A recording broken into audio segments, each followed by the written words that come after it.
Assalamualaikum, selamat pagi. Semoga senantiasa dalam keadaan sehat dan juga selalu dalam lindungan Allah Subhanahu wa taala. Di video kali ini, kita akan membahas mengenai pencatatan modal pada perusahaan. Dan di video yang pertama ini kita akan mengenal tentang perusahaan perseorangan.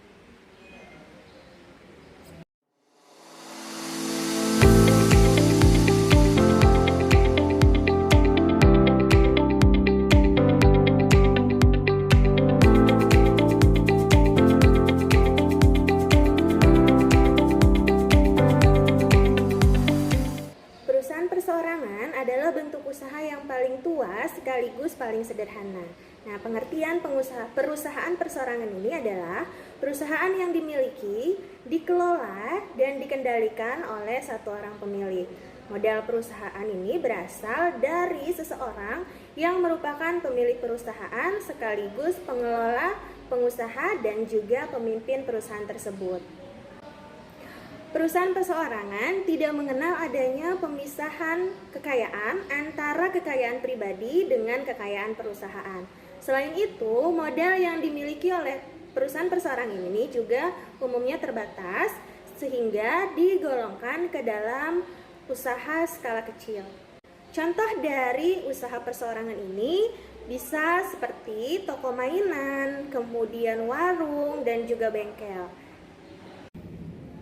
Berikut ini adalah ciri-ciri dari perusahaan perseorangan. Yang pertama, perusahaan perseorangan relatif mudah didirikan, tetapi di satu sisi juga relatif mudah untuk dibubarkan.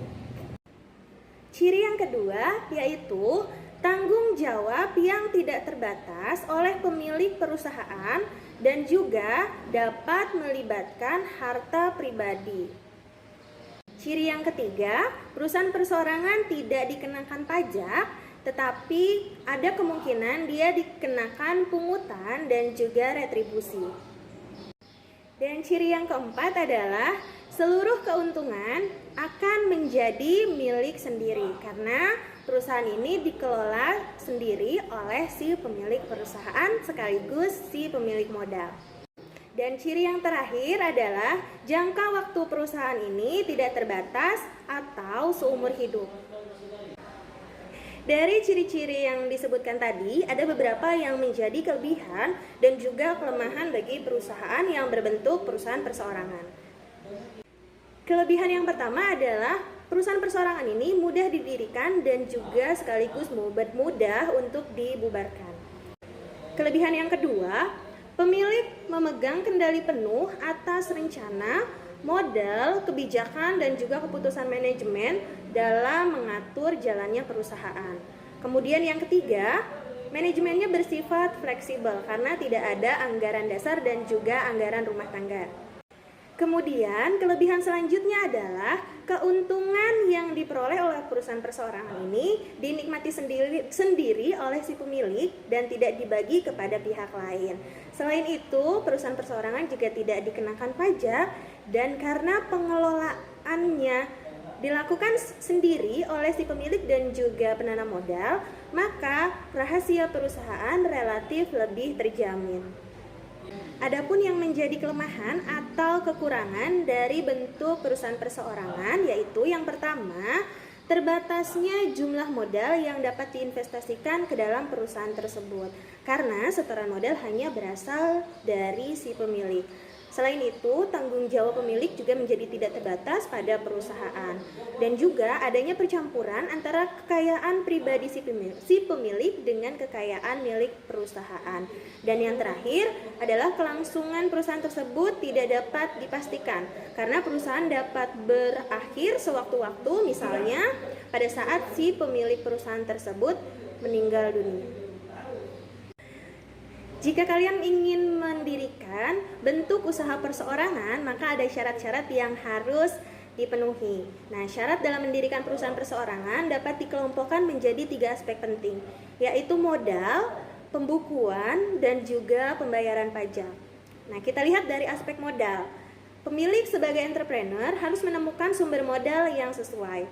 Apakah ia bisa mempertimbangkan dari tabungan pribadi, kemudian pinjaman dari keluarga, teman, atau misalnya juga pinjaman dari bank. Kemudian yang kedua adalah aspek pembukuan. Untuk menyusun pembukuan, pemilik perusahaan perseorangan harus mencantumkan poin-poin berikut ini. Yang pertama, keadaan kekayaan perusahaan. Kemudian yang kedua, kebutuhan perusahaan. Yang ketiga, perjanjian kerja. Yang keempat, surat, dokumen, atau korespondensi yang masuk dan juga keluar. Yang kelima, laporan per periode, bisa per bulan, per kuartal, atau bisa juga per tahun. Dan yang terakhir adalah arsip. Kemudian untuk aspek yang ketiga yaitu aspek pembayaran pajak. Nah, pembayaran pajak yang harus menjadi perhatian dari usaha perseorangan ini yang harus dia bayarkan kepada negara. Yang pertama adalah pajak penghasilan. Kemudian yang kedua, pajak pertambahan nilai barang dan jasa atau PPN. Kemudian yang ketiga adalah pajak penjualan atas barang mewah atau PPNBM jika perusahaan tersebut menjual barang yang tergolong mewah. Dan yang terakhir adalah pajak bumi dan bangunan.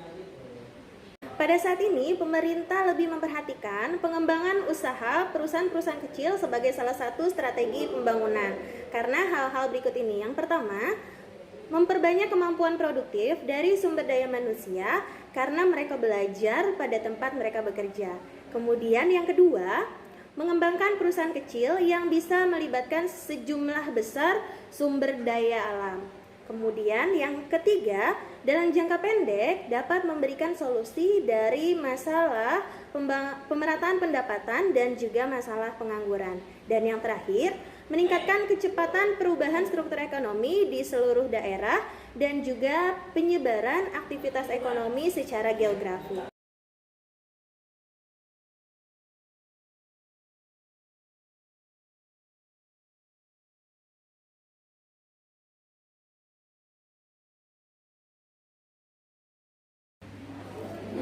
Demikianlah video untuk materi kali ini. Semoga video ini bermanfaat untuk kalian.